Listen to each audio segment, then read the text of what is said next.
We got Monday's footage to go over, which was very eventful. Some more 4-minute rounds. So a lot to look at. I'll quit rambling. Let's get started. Hey, Andrew. All right, you and Austin to start it off.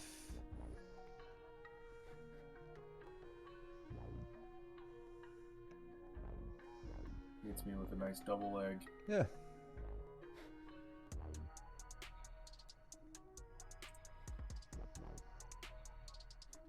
I love how automatic that triangle entry has become for him.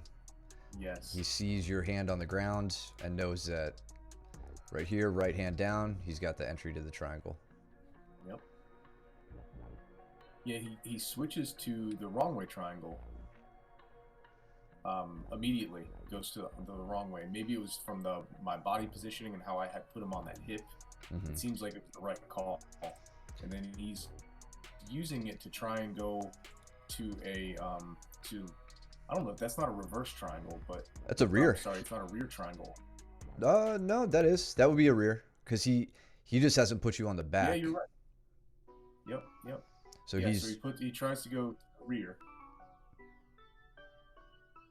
And it looked like he got there from trying to use his hips to drive you over. Like I've talked about in the past, you know, when that arm's tucked and you want to get him to expose it, you try to take him over with your hips in hopes that they plant. But he starts to slip and is just coming around. Good spot to be. Just wants to ideally put you on your back. Yeah, so I'm taking my left arm. I'm trying to keep it down by my hip because I know if I get my arm up too high, and you can see him digging for that arm too, which you see how he's trying to pull my elbow up towards my head. Mm-hmm. Then it would start getting tight.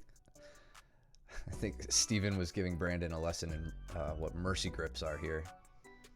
Oh. Steven's like, yeah, I'll show you. And Austin, I guess you shook him off here. Maybe it looks like he might have given up on it. I think I can't remember if I was putting pressure on his knees with my hand, with my free hand or what, but yeah, he wound up letting go. I like this transition to the front headlock. He just has to be ready to sprawl. Yeah. Because he could totally do a lot with the front headlock there. Or use it as an opportunity to take the back, but not if you get him, not if he gets his legs underneath and in front of him. He's got to be sprawled back to be mobile. Mm-hmm. Danny trying real hard to cut the angle on Pat. Just about had it with the underhook. Cole and Joe getting started.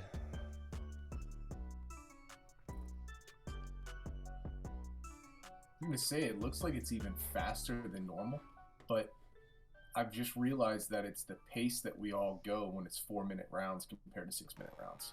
Well, it is at 1.2 times speed right now.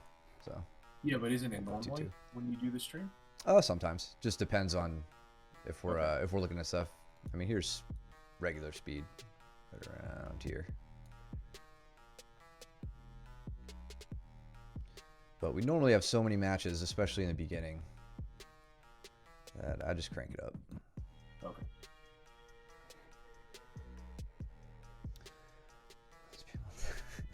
Yeah, no kidding, man. Like I feel worn out after the 4-minute rounds. I was actually all day. I was actually considering going every other round with 4 minutes, because if we're trying to simulate competition, I don't go 4-minute rounds back to back. I definitely get a 5-minute break in between, but that's normal. It never happens that way. I just end up training. Let's catch up here. So you got on Austin's back. I just want to see it. Okay. Yeah. I think when you sprawled him, you got on the back using the high ball ride. Steven's looking to pass Brandon's guard here. Yeah. Austin's been really tough for me to get a full back exposure, but I wound up getting it.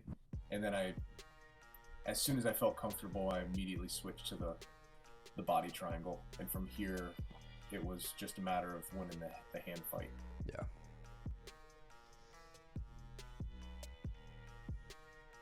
Cole doing a good job here, owning all the inside position between Joe's legs and frames. Okay, cool. They keep going.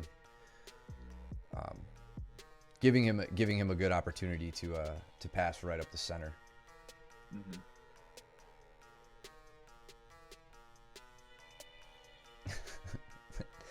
And Joe, of course, attacking Cole's compromised arm. Yeah. Hell of a turnover there from him. Yeah. Just about gets the arm behind Cole. I think Cole was happy to go with that one, so he didn't get cranked. Pat and Daniel. Nice double. Let's look at the quick little setup. This is like one of the most simple kinds of setups and honestly very effective when they're leaning into you. It's quick, shooting the hands in, bringing his arms up and off of his shoulders, and then changing the level, hitting the blast double, head right up the center, and then just driving. Yep. Classic blast double.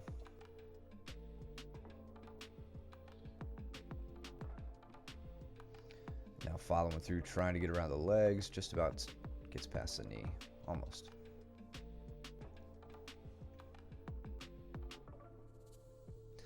Simple is preferred, man.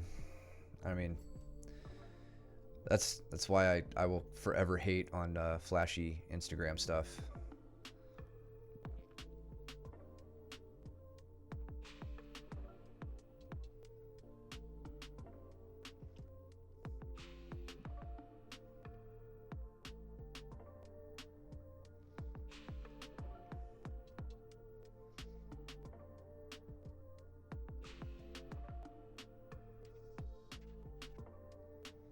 Mutual collar ties not leading to anything.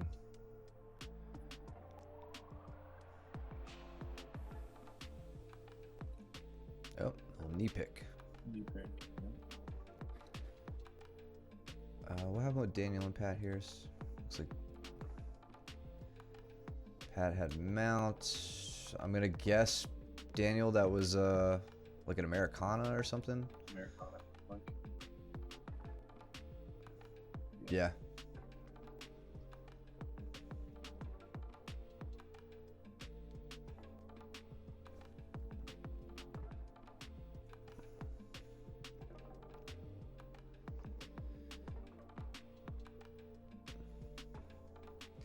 Then Austin with a similar attempt on the double, but he doesn't get the depth of penetration needed on the shot. So you can tell, like earlier when Daniel did it, he gets the hands up, changes his level, but then makes an immediate connection head into the stomach and then drives through. Austin stays a little on the outside here, which lets Steven sprawl over him and set up a counter. Looks like arm in guillotine, almost to basically a shoulder lock. Like he had that shoulder right across his chest. So. And actually, it looked like it could have been like a Peruvian type of like a Peruvian necktie. The way that Steven had his left leg like hiked up over the shoulder. Yeah, I think if you would have like cut a little bit more of an angle, we certainly could have called it that. And then we would have made fun of Austin really bad. I wonder what Aiden's up to these days. What's up, Joe? What's up, Joe? You and Cole are locked in a snuggle struggle right now.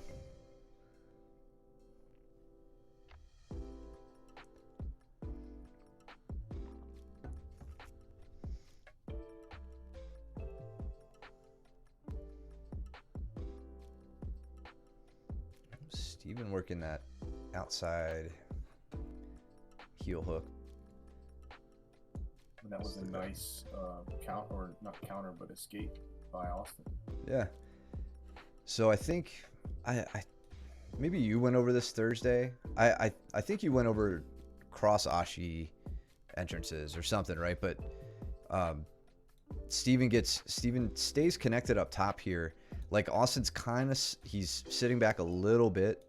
To get that leg, to get Austin's left leg light enough for Steven to attack it, Steven starts pushing Austin at the shoulders over across his body. That's going to shift Austin's weight to his right leg and make his left leg light and easy to manipulate so that he can throw up an Ashigarami.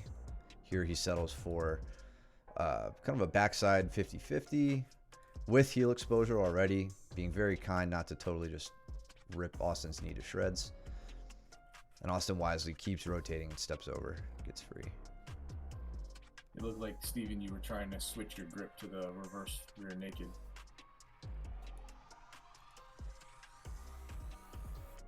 He goes there, and then he's got the butterfly, but then starts to switch. Didn't have Austin's toes up in his armpit, though. Like, his foot was never fully hidden. So it's going to be difficult to get the torquing, the torque on there that you need to attack the knee.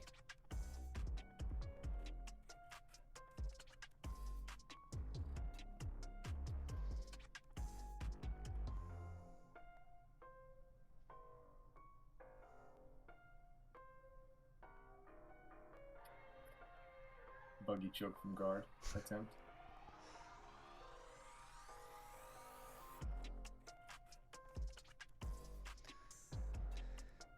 Daniel just surfing.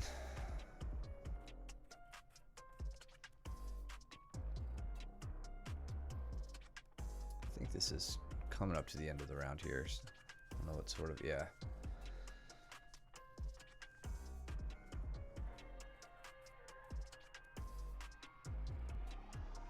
All right, Daniel and Luke. And Brandon and I. So we'll see more effective use of Brandon's arm drag. Kindly not throwing me into the other guys.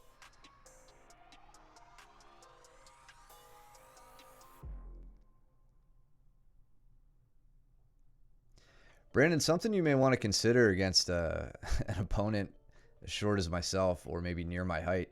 When you get behind me, there is no reason why you can't throw in a rear naked strangle before hitting the ground. If you look at me, I mean, looking at it now, I'm pretty vulnerable. Like I'm posting on your knees and trying to like force back into you. My neck is wide open.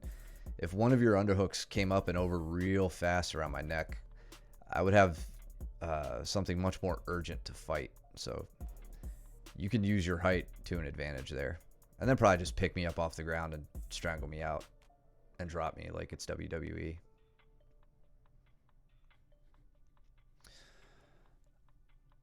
Pretty much dominated him. Yeah, pretty much, man. Yeah, no problem. Yeah, Daniel was rolling around like a beat boy. So I just want to see what happened. So I think Luke pulled guard here. Is that okay? He went down. Yep. I got you.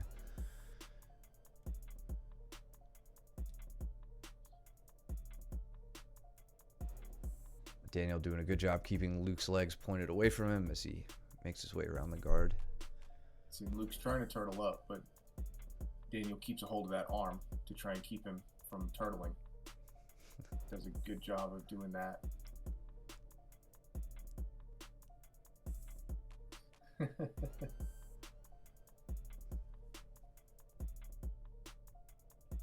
Trying to get the pass points here.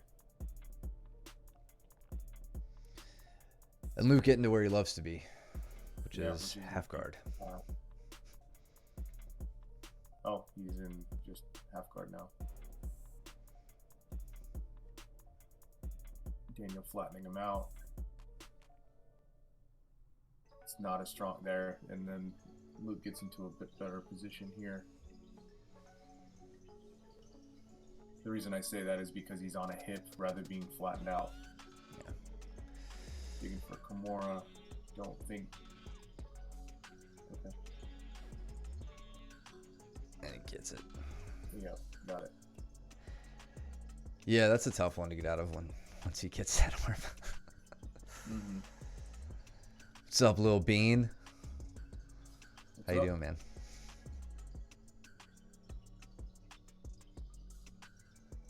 Oh, I hope he wasn't cranking on it. What is she? I was working my mount game. I think. Yeah.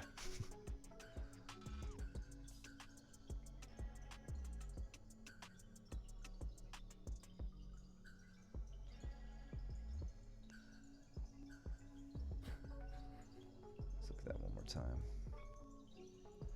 So Luke trying to come around, stepping in for that single he likes. Watch Luke's right foot. So as he changes his level, he's trying to shoot his right foot in behind Daniel's rear leg here. Daniel's stepped out far enough that I think it's just too far for Luke to get it. Had he hooked it, he may have been able to cut his angle and come up on a single, but Daniel staying square with him.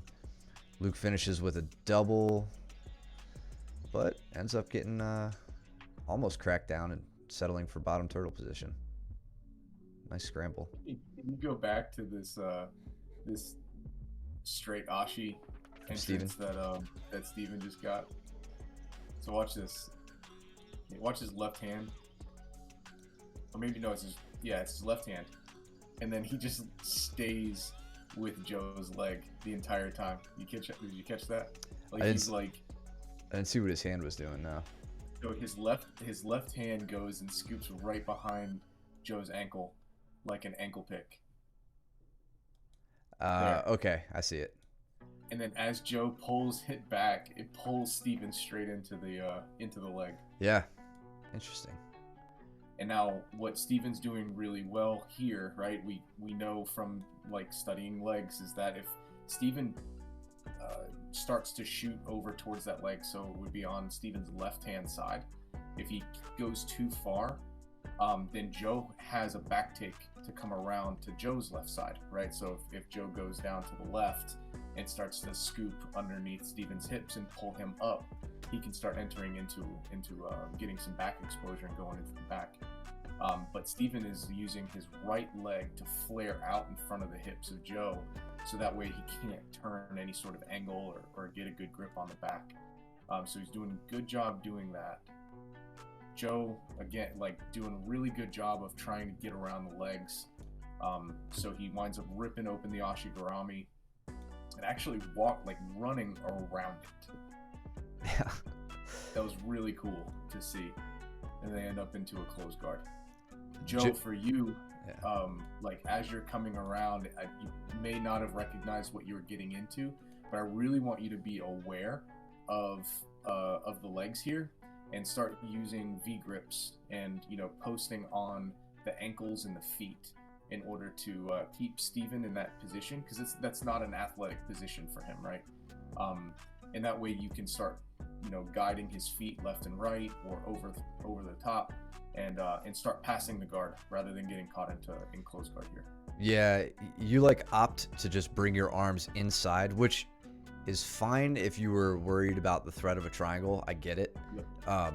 But before that, right as you come around to here, you're in a good spot for like a double underpass, where you would stack Steven up on his neck and then just kind of shuck him to his side and settle in.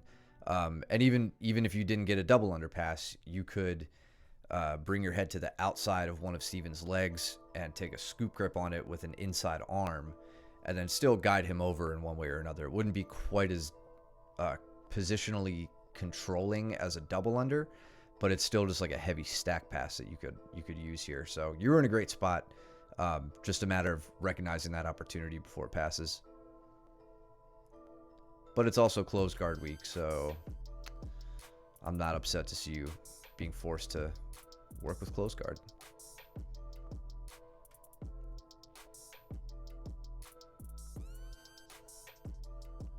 So Daniel's in this battle with Luke with the in the front headlock position. Yeah. That was a really good sit out by Luke, which we see often, but Daniel recovers really well with an underhook, so he actually wins the underhook battle here.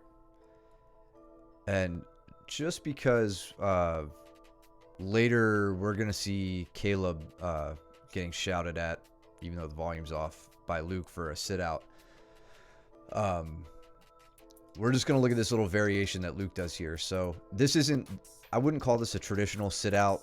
Like if Luke told me to sit out, it wouldn't look like this. Luke's really like using a lot of upper body torque here to get Daniel off center and get him to the mat. Typically you would see this leg coming through in this direction as he does this. Like a slide. Yeah, exactly. Like, you know, taking his left knee towards his right arm. I know for a fact when I've got Luke in the same position where like I'm on bottom, I'm on Luke's position, Luke is in Daniel's position. It's so hard to move my entire body into an effective sit out that something like this may actually be even more beneficial. And then he just, as soon as he gets Daniel off his center line, that clears the way for him to turn this into the finish of what would be a traditional sit out where he comes around the back. Great job by Daniel getting the arm up. That totally shut down. Yeah, that saved him from getting his back taken. But that was a little adaptation to a traditional sit out. A good lat drop there. What was that? It's a good lat drop here from Daniel. So watch what he does here.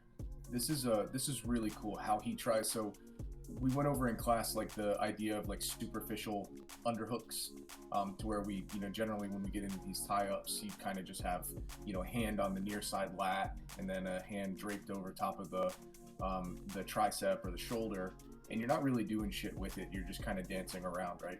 But watch what Daniel does with just the underhook here, and he is using his entire body to get up underneath to get a deeper bite on the underhook and a deeper bite on the overhook in order to do this lat drop. Is a really subtle but really strong switch. That's a good catch. I didn't even notice. Yeah, I think it's funny. It improves. I think it improves the grip, and it could also be eliciting a response from Luke to push back into him, right? Yeah. If you want the guy pushing into you, then you're gonna need to, push into him first and then pull him back in the other direction. Was that a conscious effort on your part, Daniel? I mean, whether it was or wasn't, that was a really solid little detail there. Yeah, it was really cool to see. Nice. I didn't see that the first time I watched this.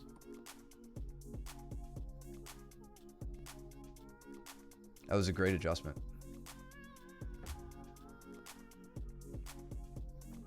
Break his arm. Crushes diaphragm and his sternum. Soul. Yeah. Nice. Gets it. Gets the compression choke from Queso. It is miserable. That was rad, man. Like that whole setup and entrance. Yeah. Just from the lat drop coming up to it, and then didn't switch sides. They just kind of ran around like the hands of the clock.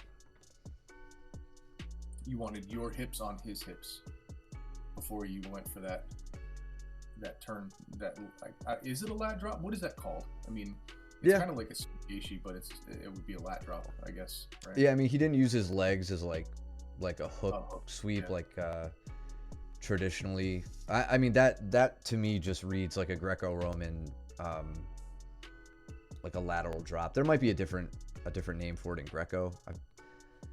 I've long since forgotten a lot of those throws, but yeah, a lat drop. Okay.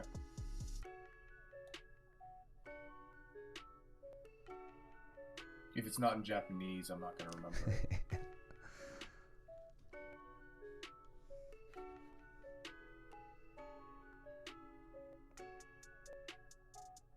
Yeah, I don't know if Pinball's in the chat to be our judo bot. I do not see him.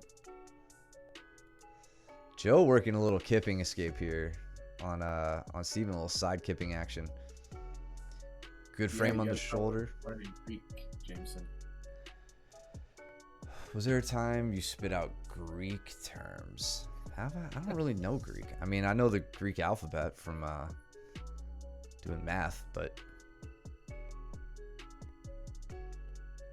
can't think of any Greek terms. I feel like you're just talking shit. Greco, because you said Greco-Roman. Oh.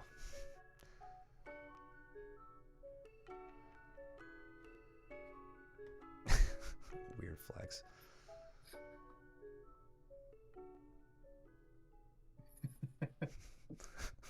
Mike, the other engineer who has done just as much mathematical BS as I have.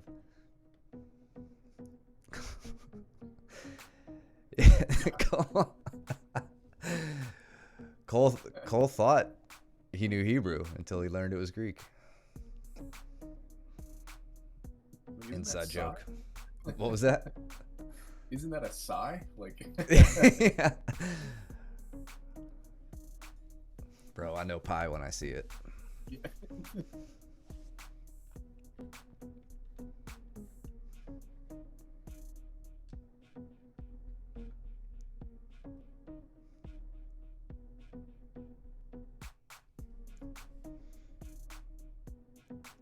Looks like Andrew's in the corner here getting a lesson. Mm-hmm. Lesson in whizzers and dogfighting. Yeah, we started out with mount, and then we were going over, after you escape from mount, what do you do, right? It's Sure. normally get into half guard, or you get into butterfly, or, an open guard position. And then, well, what do you do from there? And so the rabbit hole begins and Yeah. never ends.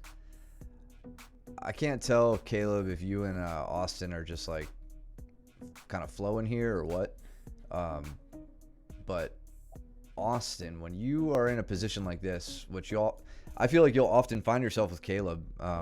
Caleb's getting really good at dealing with knee on belly pressure, wrestling up, all that stuff. If he's in on this super low single, I like the head post you have here, but like when you try to sit around for something, you're only going to find an opportunity if Caleb's head is on the inside, in between your legs, not on the outside.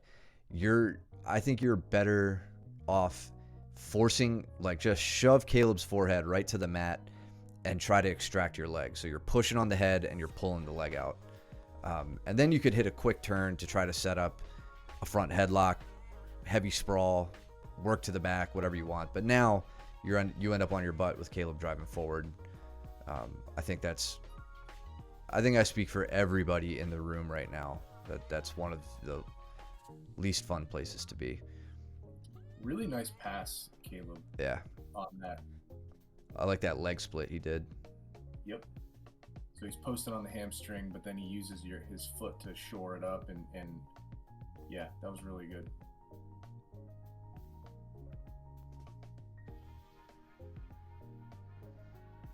Right knee needs to come up and find Austin's knee on that, but otherwise you passed it anyway.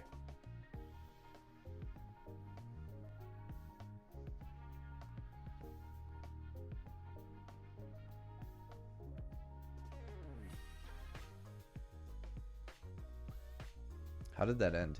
Was that Couldn't tell. just a Americana Oh, or a yeah. Kimura? Yeah.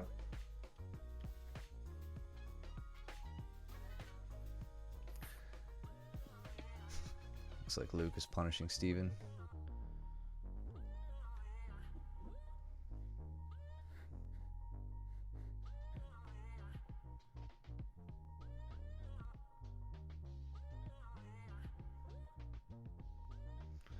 Now, what happened with Pat and I? I think did I catch? I think I caught a rear naked. Yeah.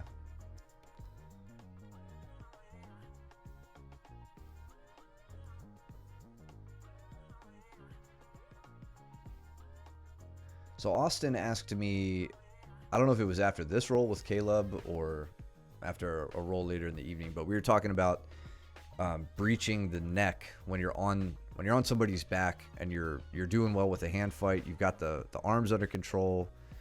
You're dominating, his first two lines of defense, his arms. How do you breach under the neck? It looked like he lost the opportunity here, but I guess without going too deep into it, just because it's definitely one of those things you learn when you feel it being done to you. you really want to aim to get under the neck. If someone's real tight, you want to aim. You want to start at like the ear and follow the jawline down with the pointy knuckle of your thumb and like make a flat fist, and then drive in and down and walk your hand across and then shoot it through when you get a chance. And it's one good way to do it. Another good way, if it's illegal in the competition you're going to do, is a muffler, where you literally just pull it out until they're turning and turning and opening up their neck. And then, sorry, we'll look at some of this once I'm done rambling. Another great way is, and I pulled this from Gordon's book, is using your wrist under their nose and jacking up the point of their nose with your wrist, using it as a little lever against them, because it sucks, it hurts. And as you do that, you quickly slip under the neck and then shoot it across. So three very, I would say, highly effective ways of getting under the neck. So you can play all three of those against each other if you're having trouble. Caleb, countering or opting not to pass, settling in on this straight ankle. Austin's got to get up. Looks like he's doing all right with it. Good. He was watching the clock, I think. Yeah. But no, he did a little thing here. So Caleb's in a great spot where he's got all the room in the world to bend Caleb's ankle. Watch Caleb's left arm pulling at Caleb's right knee, trying to get him, back flat to the mat so that he can put his foot flat to the mat. That gives him a little bit more time, and then he's got to contend with legs, trying to keep his hips down. Only one I'm yeah. Steven's more of a mounted muffler kind of guy.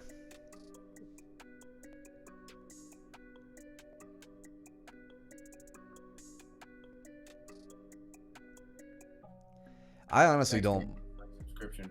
What was that? I said thanks, Daniel, for the subscription. Oh, we got a sub. Sweet. Thanks, Daniel. Was his grip too deep? Whose grip, Joe? What are you talking about? Oh, the straight ankle for it to finish. I don't know. Could you be too deep on a straight ankle grip?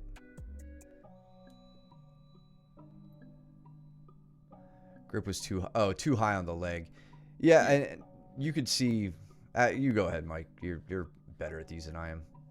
Oh, yeah. I mean, it's kind of it's a funny thing, and it's kind of difficult to explain. Like what Caleb's kind of going at right here is, you can get sometimes like a pain compliance tap when you get the blade of your wrist, up really high on the calf and whatnot.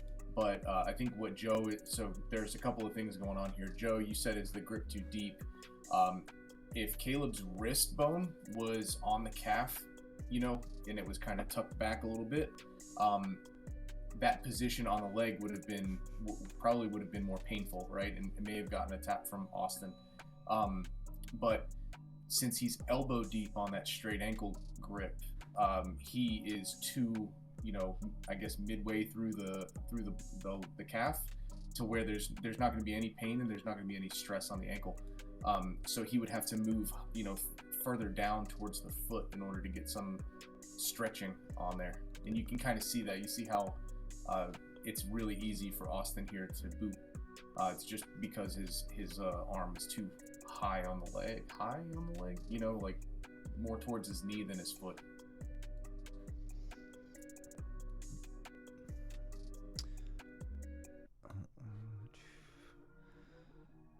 So we got a sick armbar incoming from Daniel here, apparently. Oh yeah. Dude, if you're armbarring Jason, yeah, more power to you.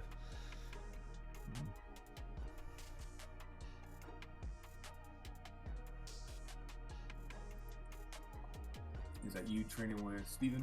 Yeah. Don't get my hopes up like that, man.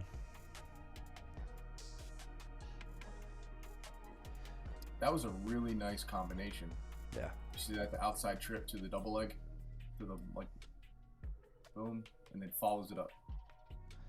Yep, just stringing techniques together. It's good.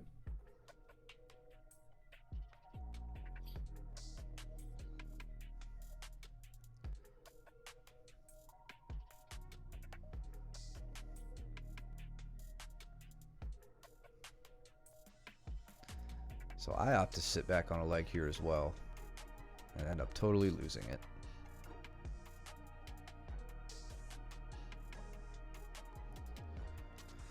So we got Pat and Brandon here under the chat too. Keep an eye on you guys.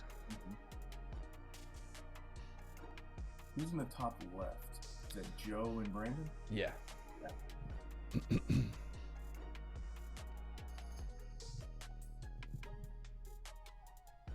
I think you stay in view, Joe, for most of this at least. I always comment on this, but I really like Pat's head positioning when it comes to him trying to pass the guard. How he keeps the head on the near side of his opponent's head while he has the underhook. Yeah. So as he starts walking around the body, you can see the gap closing between Brandon's left shoulder and his head, and it makes it really difficult for him to hold his guard here. And so it becomes easier for Pat to step over the half guard or slide through the half guard. I really like that detail. Yeah, it also, one thing I really like about that technique is you are using your own head as a crossface, which means you have a free arm, right? Whereas a guy like Brandon, he's got long limbs. He may be able to reach for a deep half, much more easily than other guys. So if your head is cross-facing, you're preventing the deep half reach, and you have a free arm to, possibly pummel for a second underhook. Take wrist control. If you decide to switch your head, you can hit up the like a head and arm connection as you flatten the guy out onto his back. So it leaves you with a lot of freedom to work from top half. Can you go back a step or two? I don't know what's going to end up, how this leg battle goes with you and Steven, but right about here. All right, so you come up. Steven immediately goes into this backside 50-50, which is freaking beautiful. Great entrance. But what do? Like, you don't sit down. You don't go to a knee immediately. You immediately address his ankles. And let's see how it kind of unfolds. Right here. Now, Steven doesn't have a bite on your knee line anymore, right? So you as the person who's being attacked, don't feel as threatened, right? Your knee doesn't feel in danger. So now you can start turning. Now you can start trying to plant your foot on the ground. He gets it back in, but it's okay because you've already freed your heel. You're not in danger at the moment. Yeah. Yeah, we were both in this weird, double calf slice position. Yeah. That was unique. Yeah, it's like Penna calls, part of that, Penna, they call it the bear trap. And it's kind of like that, right? It's kind of like a weird calf slicer configuration from 50-50. And Penna uses that really effectively for guard retention. I never quite got what he referred to with the bear trap thing. I just always heard the flow grappling announcers using that. Yep. And I don't take many of them very seriously.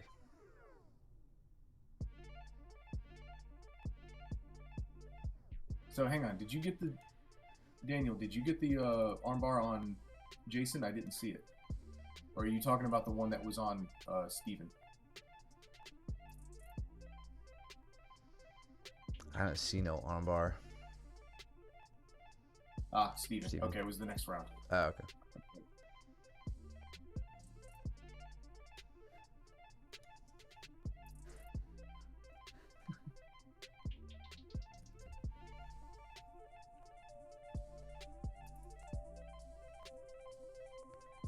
It's funny, Jason and I get into it here.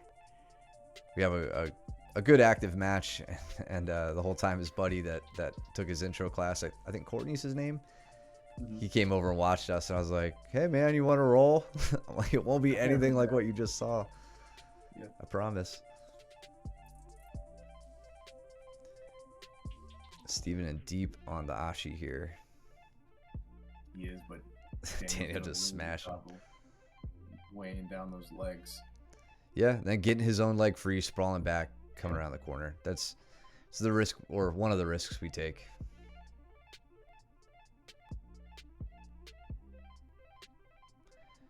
Brandon hitting a little gator roll here. I'm not sure if he was trying to set up an anaconda. Okay. Caleb is unfazed.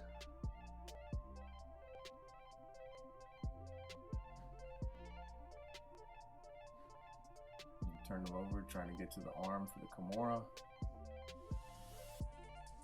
Now stepping over, waiting for an arm bar. Lost it. Did he lose it or did? Yeah, he lost it, I think. Caleb? You talking about Caleb and Brandon? So I think when he came over, I think he was concerned about the proximity of the other guys.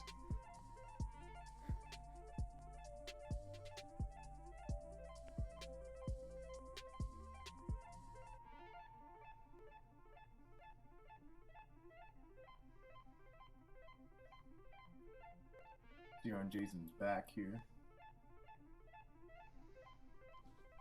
I like how much pressure Daniel's putting on Steven here to get him out of turtle and then settle into a really, really controlling mount position. Yes.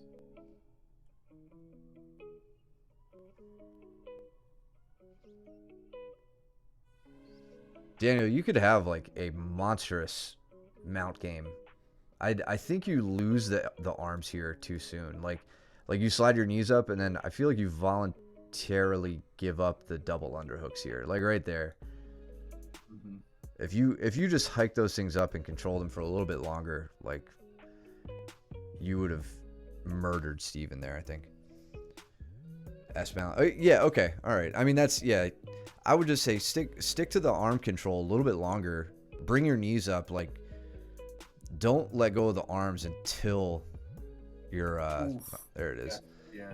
Don't let go of those arms until you've cut your angle. No reason you couldn't have gotten that. Jumping up to knee on belly. Grabbing a loose arm. And then slamming it in. Nice. I remember watching it there. It was like such a good transition, and you could see that his hips were like straight underneath the shoulder. Yeah. It was very, very deep. What happened with Brandon and Caleb here? Caleb working in his own high mount.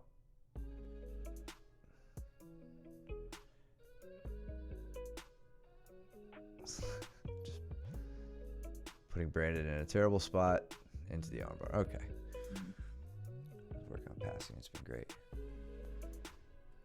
Good. That's all. I mean, I feel like Brandon has taken a giant step up in a lot of his game right now. So that's good to hear. Agreed. Meanwhile, I'm just trying to rip on an armbar on Jason in front of his friend.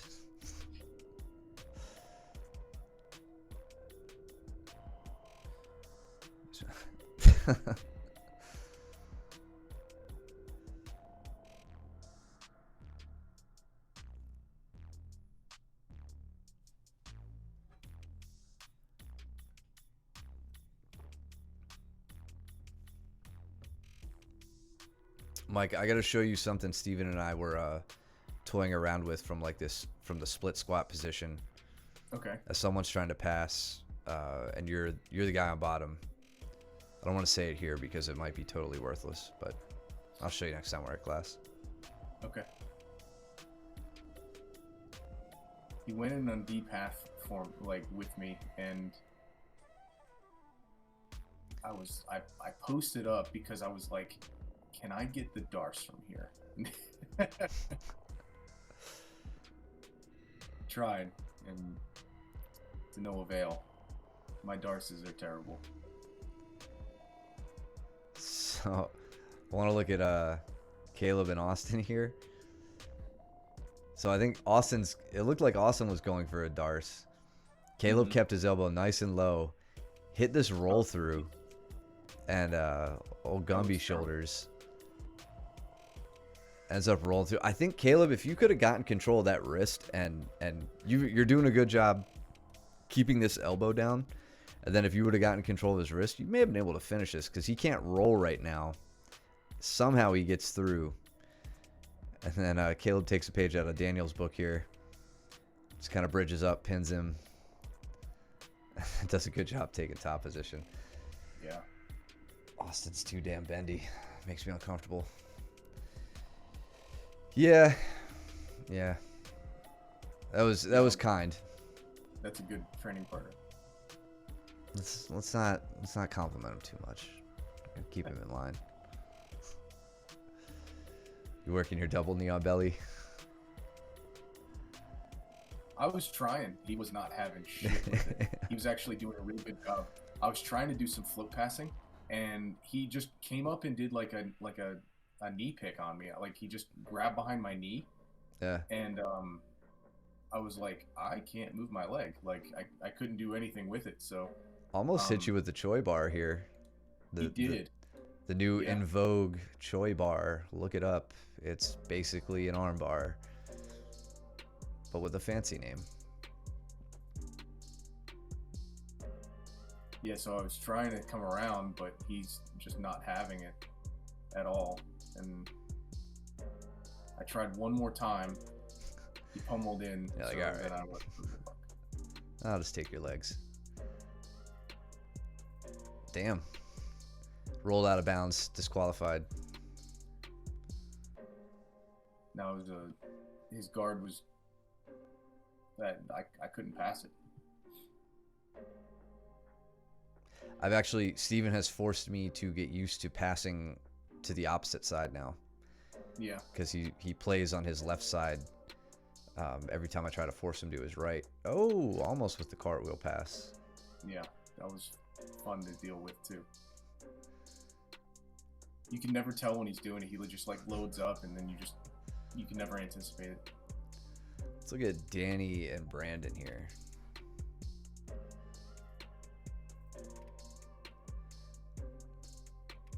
So this is a real subtle reaction, but worked for Danny, or worked in Danny's favor. Danny sets up like a standing body lock, which Brandon responds to by getting his hips back, thereby bringing his head down. Danny takes advantage of that and snaps Brandon down into a front headlock position. So I'll let you know. I know I look for it, but when you're dealing with taller partners, you can't always just pull them down with a collar tie. So like that was I don't think I've seen that before. I don't think I've noticed that, but like working a body fold, or the attempted body fold, getting them to back their hips out as far as they can. They bring their head down, you snap it down and get a front headlock. That was a cool little setup. Speaking about shit that I haven't seen before, did you see that position that he was just in? He like underhooked his own leg. Who? Danny? Look at that. Yeah. He is, isn't he? Or no. He's underhooking Brandon's arm. Are you sure? 'Cause his leg is above the shoulder. Oh, the right arm. I see what you're saying. Yeah. Yeah, that's weird. I can't say I've seen that. I have not. Yeah.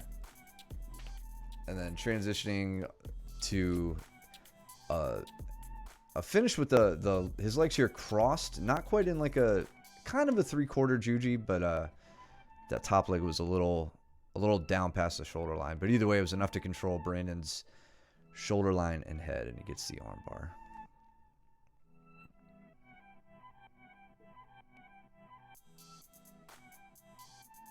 I'm in the emote, or the straight front triangle here, and Steven does such a good job of not allowing me to get to the proper hip. And I know that he's not going to let me. So I'm really just looking for the opportunity to switch my legs to go into the wrong way triangle here. Yeah, so right here, or in a second, he'll switch over. Yep. I like how you pummeled your arm in between his head and your left leg to make that switch. Like you kept it super tight. Yeah, I had to do that because we always look for a closed circle around our, like when we're attacking. And if I were to take it, on the outside, I would always leave that open circle between his head and my legs. Yeah.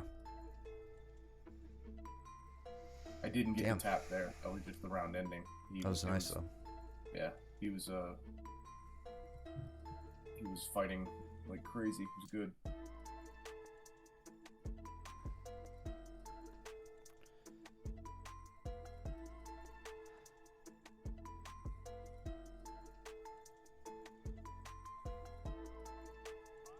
Oh, Danny with the head throw.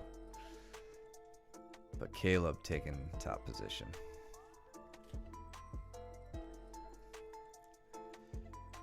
Nice shoulder pressure from Caleb there. Yeah, he's trying to hit the Von Flue, it looks like. Von Flue. There you go.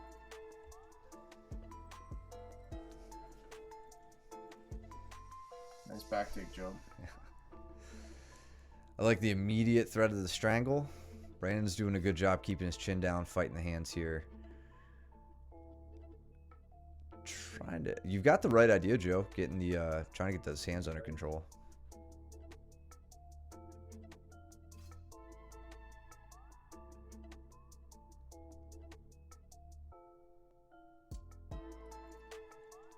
And Danny with his patented reverse triangle setup from whatever bottom position he ends up in. It's remarkable how much he gets that position. Like more than anybody I know. Yeah. On like any body type. Excellent. that was so opportunistic. So as Caleb barrels into him here, Danny reaches up around the head, gets a nice little S grip there, it looks like, and Caleb has no base behind him, and Danny knows it. right into a bit of a strangle threat. Takes top position. That was nice. Way to salvage a lost position. Joe got the strangle. Yeah. Oh, okay, he just took him to the other side. Did he end up getting... He did not have a full, back control. He had a high ball ride-ish. Kind of off to the side. Yeah. But hey, it looks... I assume he either got under the neck or he got enough of Brandon's jaw to... Right. To send him a message.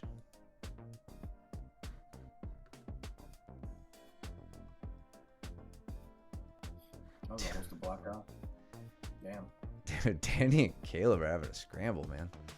Yeah, they are. Danny's knee line is clear here. Yeah. Let's see if... Okay. Transitions to the toe hold and gets it. That was a really nice scramble from the two of you. That was next one, John. We don't... You don't have to not have that practice. Yeah. I think some schools have a problem with, ringworm or staph. Other schools have problems with, a training partner popping everybody's ankles. Our school has a problem with everyone having death matches constantly. And kicking each other in the balls, apparently. What happened there? Maybe. I don't know. Looks like it. That should be the thumbnail. Yeah. Did Danny make a fun face? Kinda. Let's go back. Let's find it. We'll isolate it. Whoo. It kind of looks like he's gonna do a jig. Yeah, right. These two. Couple jokers here. And Caleb feels bad. Danny's face being emote. Maybe. I mean, it's just so blurry. I might start capturing in 4K. I might be able to grab it from the raw video. Wait, no. The raw video is 720. Yeah, we scaled down. Not like the emotes look Hey, any good at that was all. yeah, that was a nice ankle pick, Joe. Way to implement from class. Really Yeah, nice. yeah, we went over Heavy on, that day, right? yeah, heavy on the head, gets all the weight on that left ankle or that left foot, comes down, then drives in once he gets it. Boom. Very Good job. nice. Don't have the underhook here, but you are, yeah. So you got to be very careful while passing without that underhook. I like Brandon's effort here to stay in guard. Like he was doing the right thing, bringing his knees up. I think he could have saved a little bit more space to prevent Joe from getting that knee in.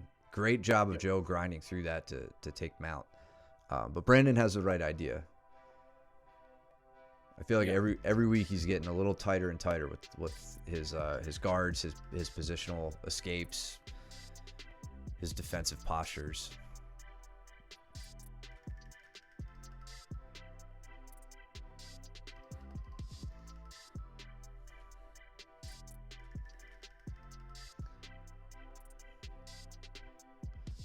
Nice knee pick from Jason here. How did he set that up? Okay. So he's got two collar ties, right? Yeah, it looks like mutual collar ties. Danny's elbow is very high though on the right arm. It's very high, leaving his right side open. Jason's got dominant head position. He's got his head higher than Danny's right now. So he's really broken Danny's posture. Look at that. He just kind of sneaks up on that leg. Watch his footwork here. So little step, little step, little step, another one. Comes right down on it, pulls the leg up, and then pulls the head down for the finish. That was a really excellent takedown. Thanks for joining, Jordan. Appreciate it, man. Yeah, thanks, man. See you tomorrow. See you at class, bud.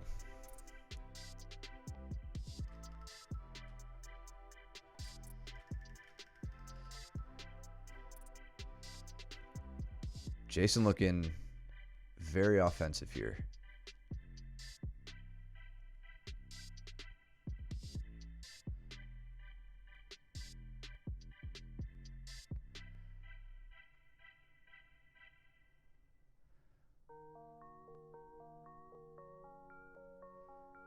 Starting to see, Joe, why my right ear is flaring up again. Giving me cauliflower ear.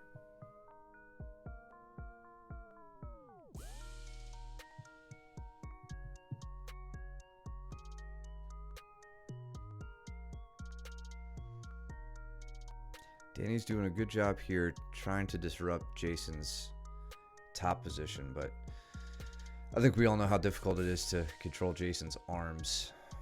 It's good. He's starting to use his lower body. Jason's like, ah, shit.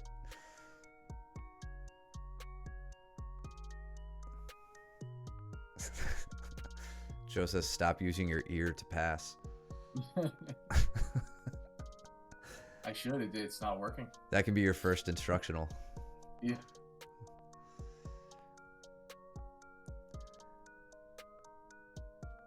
It took me so long to try and pass this. Oh, is this the straight ankle that Joe was cranking on? Joe, you're doing a killer job keeping your knees in, like not letting Mike just slip past that. I mean, even with you disrupting that, disrupting his ashi, like, yeah, he's staying really well connected, constantly attacking your base. That's great, man. He put me down twice here, and I was like, I looked over at Luke. I was like, damn, like it was crazy, me trying to get out of this. I want you to watch your left hand right here. Brazil tap, straight up. Straight up. You're a cheater, dude. Man, so Danny was doing a great job weathering that storm from Jason. I feel like that's the most offensive we've seen Jason so far. I felt bad giving him as many compliments about his defense as I have, because I know he's eager to be as offensive as any of us, and I think he is. He just strung together so many really good moves, good opportunities, and controlled Danny for much of that round. Really gave Danny a run for his money there. It's excellent work from him.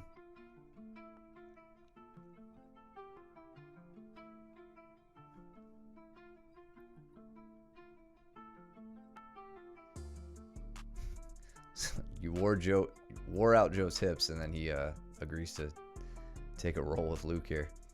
Yeah, right. He's so disappointed. You had nothing left in your hips. It'd be like that. My ear took it all away from him, man.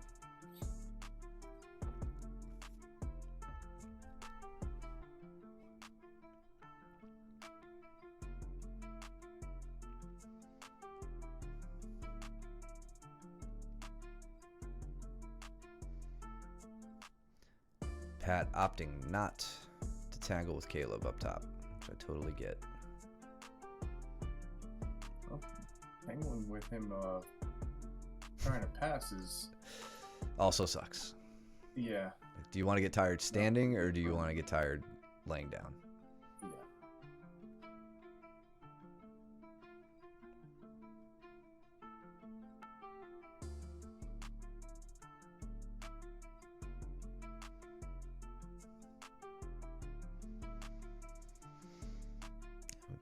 Got Courtney doing his best with you. I'm glad he came in on a closed guard. First day of closed guard. Yeah, I was thinking the same exact thing. It's just so relevant, especially to the questions that he was asking me after class. So, yeah. Yeah, I feel a little bad when students come in for their first class during legs week, and if they wait it out, if they can get past that and the confusion of that, they can immediately start over with some basic fundamental jiu-jitsu stuff. So he came in at a good time. Yeah, Luke made his way right around there. We'll look at it in fast motion a bit. So body lock passing from Luke. Gets behind that knee. Joe starts to roll away. I don't think the wall's giving him any help there. Luke settles in, gets the body triangle, gets the tap.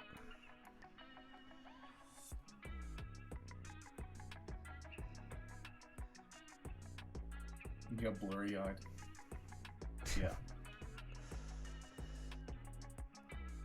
Yeah.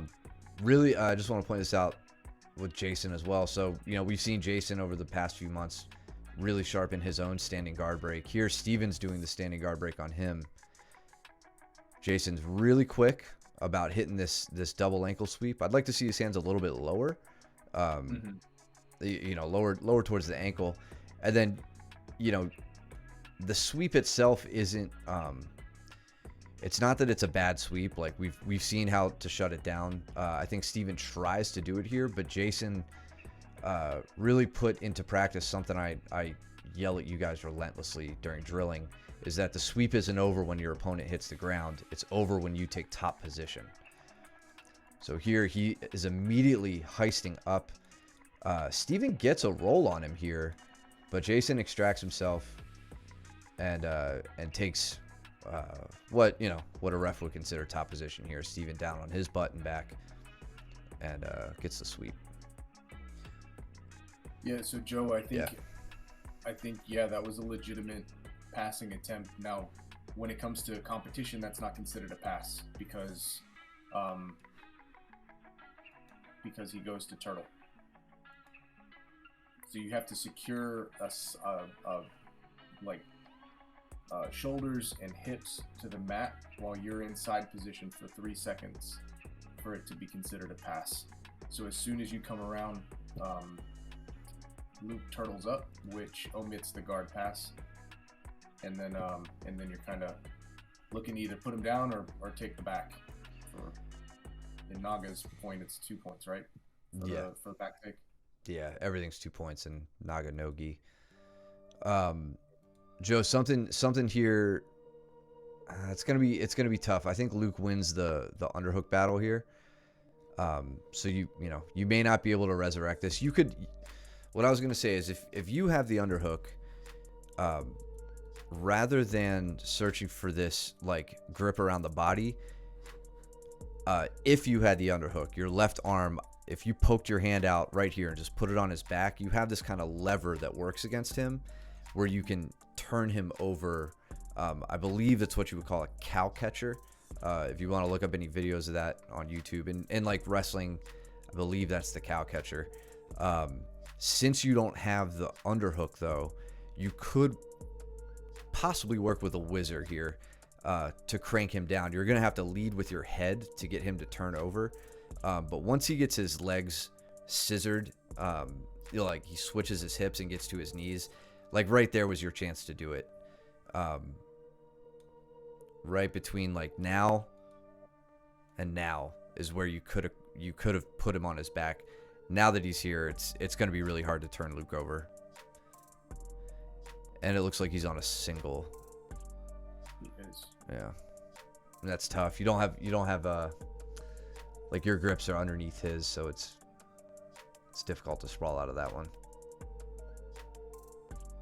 So now that would be considered the pass, right? See how he's got your hips and your shoulders pinned, and he's been there for 3 seconds. That would be considered a pass.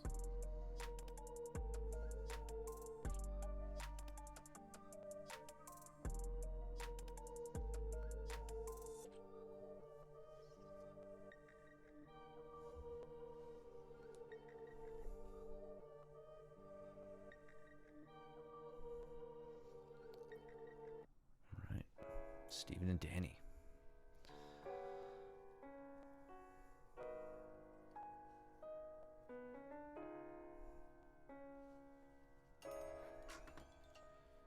Let's fast forward a bit.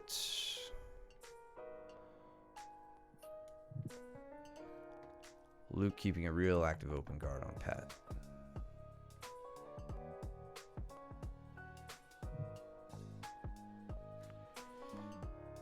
Like Steven and Danny are working on stuff.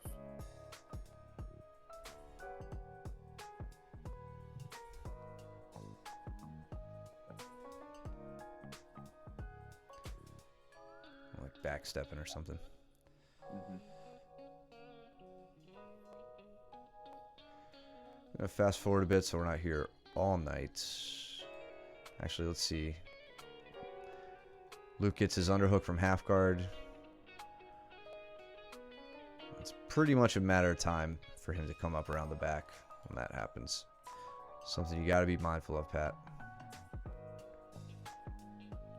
Easier said than done against a big black belt.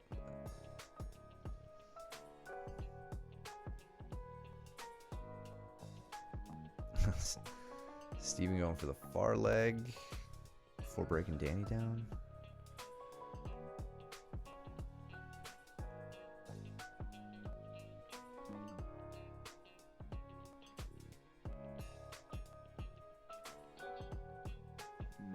Damn, I wish we could have seen how that finished. It looked like Steven got a good bite there.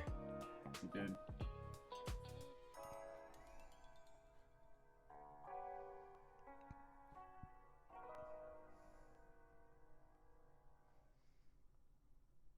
I guess, Pat, you gave him enough of a hand fight to Have him switch. get off the back. Yeah, so he came up. That's one of Luke's favorite entrances into that into the Katagatame, is that just leaving the back when it's not working for him. He does a great job of keeping your arm pinned. Oh yeah, okay, that'll do it. Then I have no sympathy for you. That's how that happens. Yeah, no, I mean, solid hand fighting on your part, man. Good. Oh, you got the. What do you guys want off screen, Steven? You got the rear naked grip? Yeah.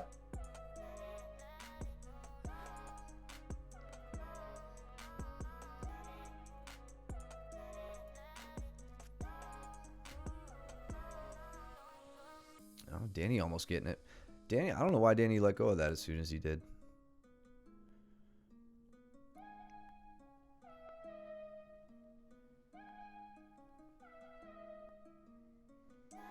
quick round. Oh, so this is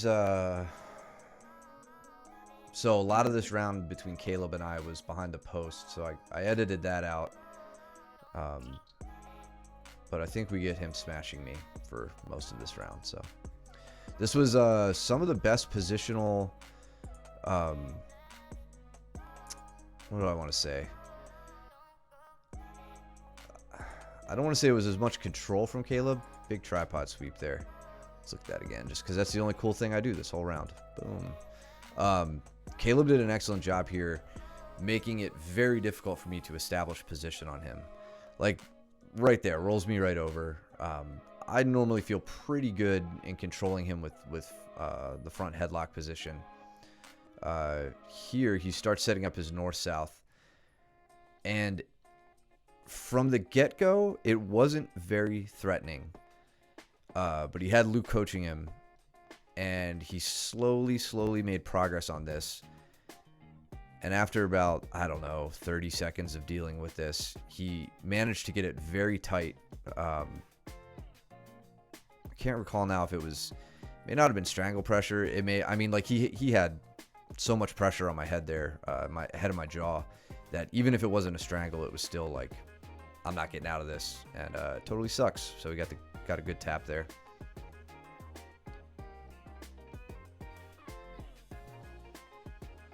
I'm doing everything I can to drive my weight into him, to minimize his movement while keeping my legs as far away as possible. Of course, we go behind the pillar again for a little bit. You switched accounts? Nice. Yeah, I mean, it may have been, but it's still, like, it doesn't negate the efficacy, you know? And then, like any good coach, you know, my coach watches me tangle with one of the biggest guys in the room and says, hey, you want some of me now? And you can't tell Luke now.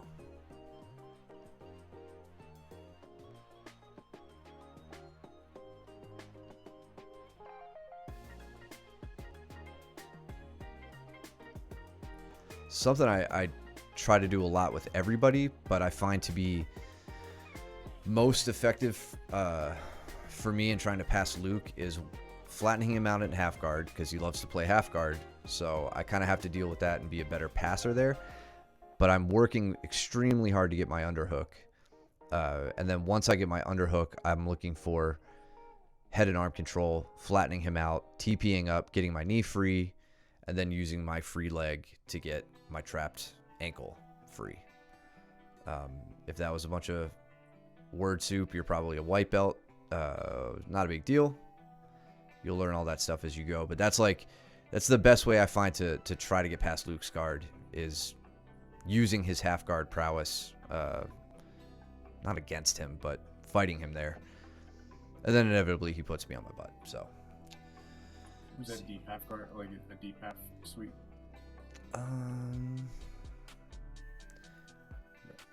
Yeah, I mean, oh yeah, he did have the hook. Steven gave up first on the mercy grips.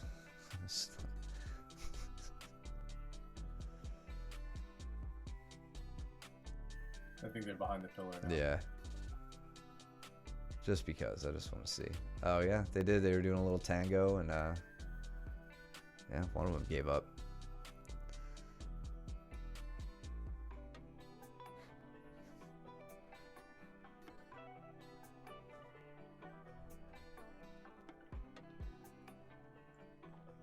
And Luke just working his smother.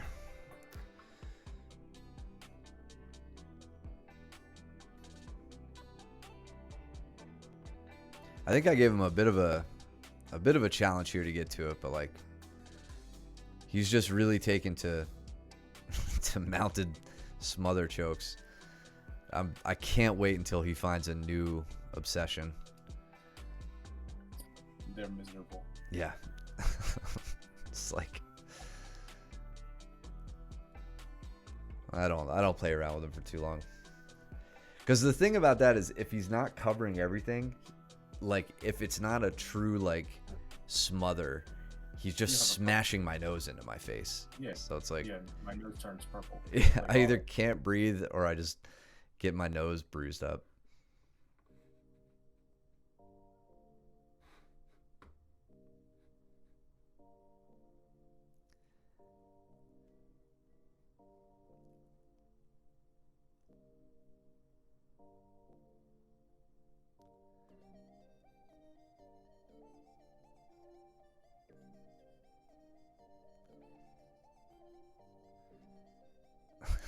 It's such a, it feels like such a futile effort sometimes trying to keep him from getting on the mount.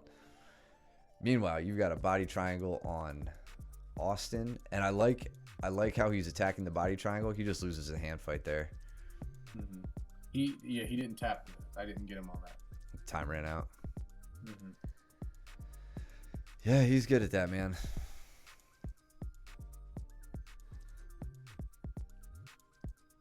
See if you fare any better.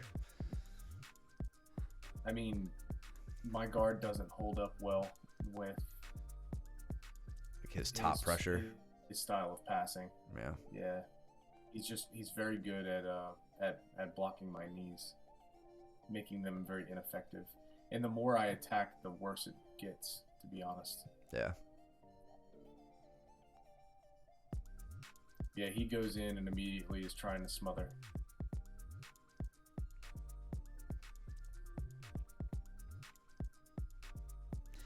Yeah, I tell him I'm pulling the Kyle Chambers defense here. See my hand? The anti-jiu-jitsu. Anti-jiu-jitsu. Yeah, I feel like I've talked about this with some of the other students, you know, who are working on that top mount pressure style, and like, you know, I've said before, the smother isn't the ends itself; it's a means to an ends, or a means to the end, but it can still be a submission, and we saw that this weekend. Or what was it? Was it Sunday night? Yeah, with Luke Griffith and the gentleman he went against in the first round, whose name I'm blanking right now. But the guy tapped to smother pressure. But if they don't, like we saw with Pedro Mourinho and Gordon Ryan, the reaction is often an open elbow that we could take advantage of. So even if Luke wasn't able to get these taps from us, he immediately has backups that are equally as terrible and hurt and are compromising positions. But I think he's just found so much success lately with the general smother tap that he's like, cool, I'll just do that. I just find enjoyment in his frustration. Yeah, well, you know, we got to hang our hat on something, and denying him a submission for as long as I possibly can is normally what makes me happiest. The occasional leg lock with help from my cup jamming into his knee and getting him to tap, that's always a nice gift, but I'll take what I can get. All right, our round. Got a lot to look at here.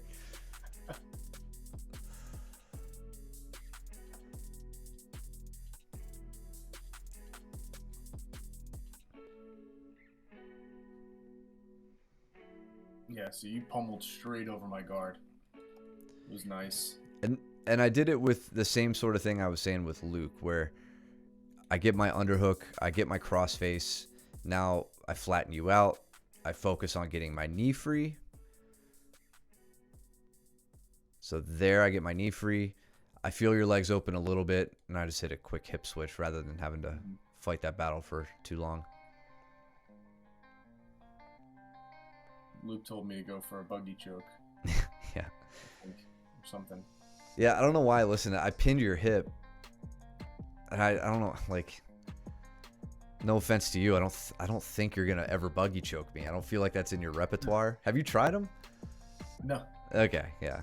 Next time he says that, I'm not even gonna react. I reacted like I was going against Austin or something, who would just throw one up.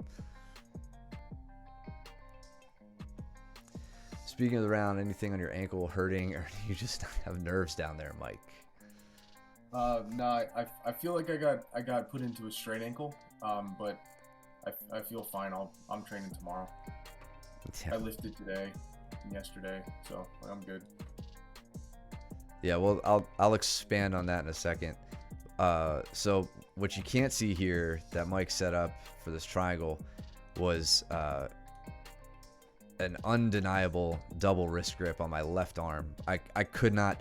I feel like in the past you've gotten me there, and I'm good at like fighting one grip off and then wrist rolling out or something.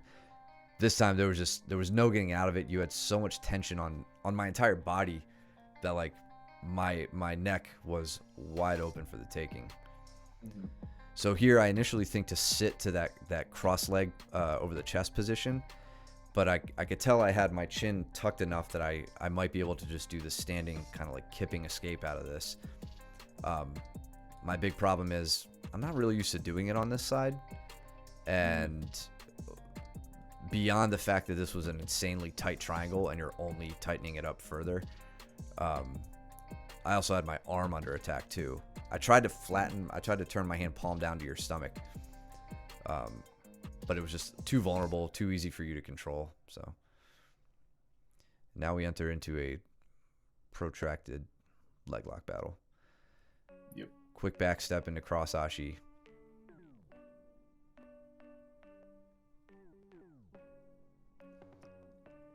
And I'm focusing a lot. I went into this class focusing a lot on rolling through on leg locks, because can't tell you how many times I've gotten in this position with you and there's just no digging your heel out.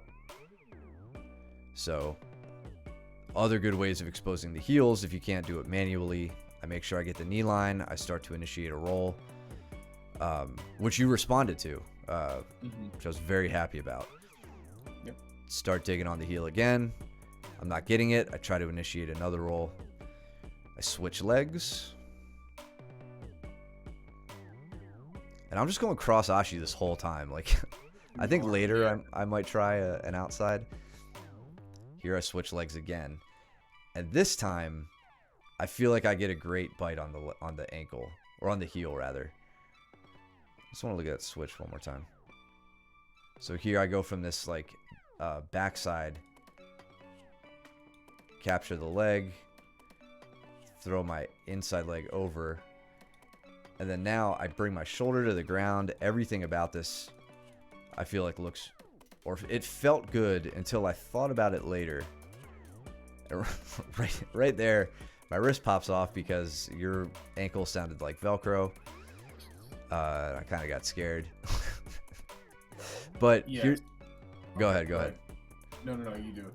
So my initial thoughts were, you know, I had great heel exposure. I obviously had enough tension, you know, or torque on the leg to get some significant, you know, to get good enough torque to like cause some damage, you know, because of the sound I heard. But in, you know, hindsight and watching the video back, there are a few other important things that I didn't have here. It's going to be hard to see just because it's a little blurry. But we've talked about this during leg lock week. So my right leg, my left leg, the one that's coming over that's nearest your hip. Where's my pointer? This leg, right? This foot. It's not in the best, most like mechanically advantageous position, which would be stomped right onto the ground between the legs.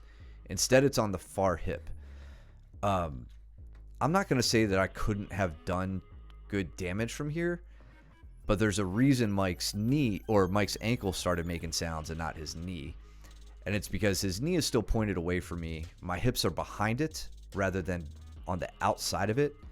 And I don't have my foot stomped down, giving me a good anchor to where I could hip in, get tension on the leg, get torque on the leg, and get an actual attack on the knee.